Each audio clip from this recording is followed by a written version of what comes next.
Hello everyone, welcome back to my YouTube channel. कैसे हैं आप सब? आई होप आप सब बहुत बढ़िया होंगे।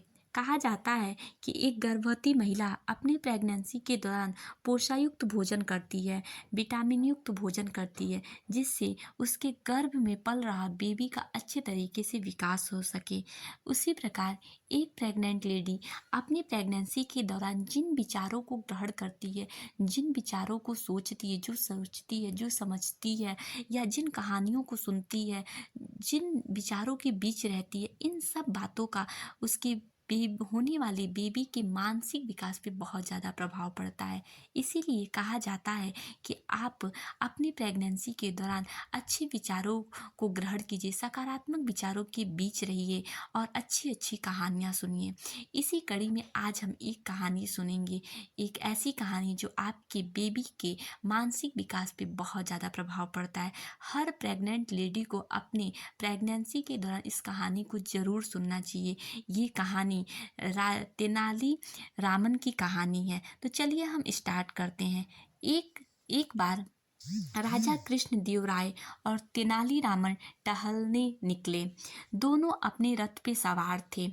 दोनों टहलते टहलते प्रजाजनों के बीच पहुँचे और प्रजाजनों की समस्या का समाधान कर ही रहे थे कि उसी बीच वहाँ से एक चिंतित राजा गुजर रहा था, जो बड़ा ही चिंतित था, जिसके मुख पे बड़ी ही उदासी थी। राजा ने उसे पास बुलाया और उससे कहा कि हे ब्राह्मण, आप इतने उदास क्यों हैं? ब्राह्मण ने अपना हाल कह सुनाया राजा से बोला कि हे राजा, मेरे पास बड़े दिनों से कोई काम नहीं है, जिसके कारणवश मैं बहुत चिंतित रहता हूँ कि मैं अपने घर का कैसे पालन पोषण करूँगा, अपने बच्चों का, अपने परिवार का पालन पोषण कैसे करूँगा। राजा ये सब बात सुन के बहुत ही दुखी हुआ और उस ब्राह्मण पे उसे बड़ा तरस आया और उसने ब्राह्मण को कुछ स्वर्ण मुद्राएं दे दी।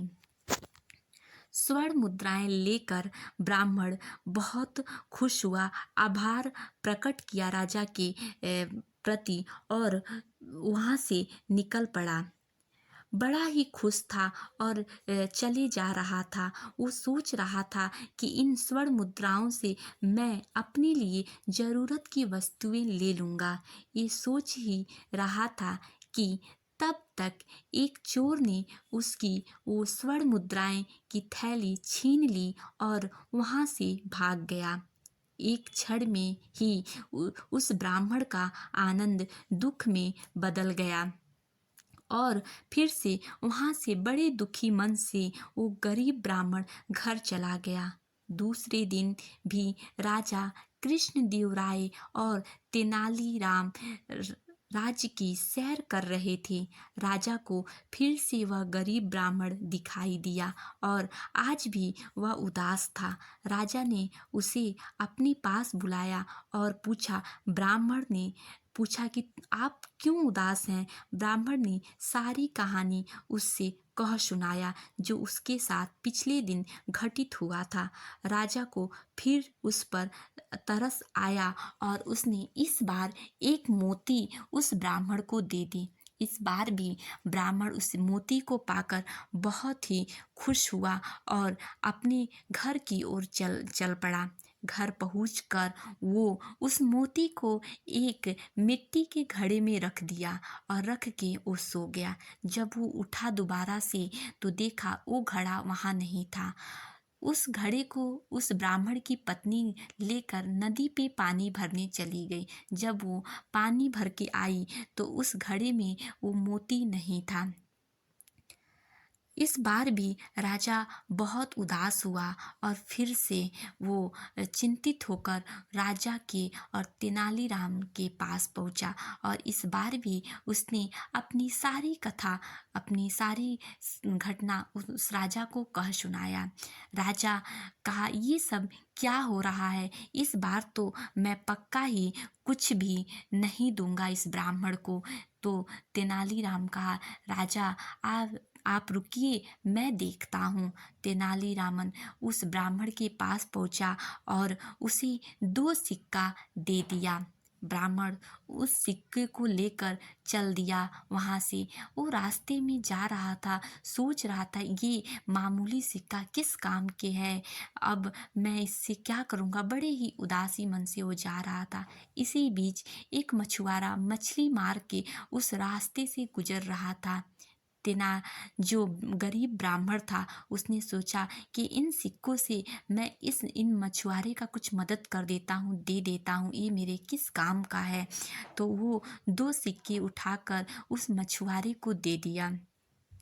उस मछुआरे ने उस सिक्कों के बदले उसे जो मछली मार के ले जा रहा था दो मछली को उस गरीब ब्राह्मण को देना चाहा। जैसे ही गरीब ब्राह्मण ने उस मछली को लेने के लिए अपना कमंडल आगे बढ़ाया तो वो मछली के साथ ही उस मछली के मुख में एक मोती फंसा हुआ था, वो मोती उसके कमंडल में गिर गया। वो मछुआरा उसी नदी से वो मछली मार के आया था जिस नदी में उस ब्राह्मण की पत्नी पानी भरने उस घड़ा में गई थी, और उसी नदी से उस मछुआरे ने मछली मारा था। अब जैसे ही मोती उस कमंडल में मछली के मुख से निकल के गिरा, ब्राह्मण जो गरीब ब्राह्मण था वो चिल्लाने लगा, मिल गया मिल गया मिल गया। उस मोती को देखकर बड़ा ही खुश हुआ। वो कहा ये तो वही मोती है जिसे राजा ने उसे दिया था। चिल्लाने लगा। जैसे ही वो बहुत तेज से चिल्ला रहा था, वो पास के एक गली से वो चोर भाग रहा था। जो चोर उस गरीब ब्राह्मण की वो स्वर्ण की मुद्राएं वाली पोतली को चुरा के भागा था। अब वो चोर घबरा गया कि कहीं ये गरीब ब्राह्मण मुझे दंडित ना करे और मुझे पकड़ ना ले, इसलिए वह पहले ही आकर उस गरीब ब्राह्मण से माफ़ी मांगने लगा और कहा कि आपकी स्वर्ण की जो पोतली है वो मैं आपको समर्पित करना चाहता हूँ, मैं आपको देना चाहता हूँ। इस प्रकार उस गरीब ब्राह्मण को मोती के साथ ही साथ वो स्वर्ण की मुद्रा से भरी थैली भी उसे मिल गई। अब वो दोनों ही उसे मिल गई।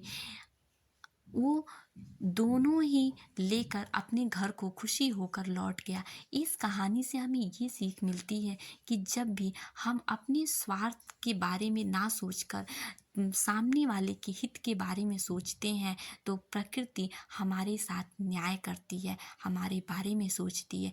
जब तक उस गरीब ब्राह्मण ने केवल अपने बारे में सोचा, जब वो स्वर्ण से भरी थैली को लेकर जा रहा था तो सोच रहा था कि मैं अपनी ज़रूरत की सामान खरीद लूँगा, और जब मोती पाया तब भी वह यही सोच रहा था कि मैं अपनी ज़रूरत की सामान खरीद लूँगा।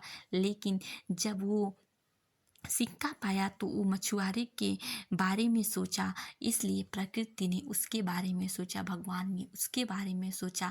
तो ये बस सोच की फ़र्क है। जैसा हम सोचते हैं उसका परिणाम भी वैसा ही निकलता है, उसका रिजल्ट भी हमें वैसा ही मिलता है। इस कहानी से हमें यही सीख मिली कि हमें अपने बारे में ना सोचकर सामने वाले के हित के बारे में सोचना चाहिए। अगर आपको ये कहानी अच्छी लगी तो प्लीज़ मेरी वीडियो को लाइक करें, शेयर करें एंड सब्सक्राइब करें। Thank you for watching. आने वाली बेल आइकन को प्रेस कर दें जिससे आने वाली वीडियो का नोटिफिकेशन आप तक टाइम टू टाइम पहुंचता रहे। Thank you for watching.